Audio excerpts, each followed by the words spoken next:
1 મિનિટની વાત, એક વ્યક્તિને ભગવાનને પ્રાપ્ત કરવાનો ખૂબ રસ જાગી જાય છે અને દરરોજ એટલા ગ્રંથો વાંચવા લાગે છે, પુસ્તકો વાંચવા લાગે છે અને અંતે લોકોને એ પોતે બધા ઉદાહરણો પર આપવા લાગે છે, એને સમજાવવા લાગે છે, લોકો તેને પૂજવા લાગે છે,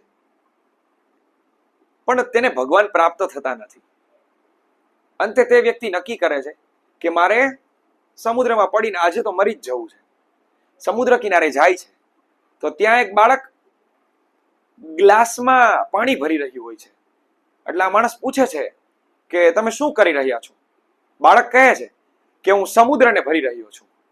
એટલે પેલો વ્યક્તિ સમજી જાય છે અને તેને તેનો જવાબ પણ મળી જાય છે કે બસ ઈશ્વરને જાણી શકાતા નથી, એને ખાલી માણી જ શકાય છે. તો બસ ઈશ્વરને આપણે માણીએ અને એની અનુભૂતિની આપણે પ્રાપ્તિ કરીએ. Thank you.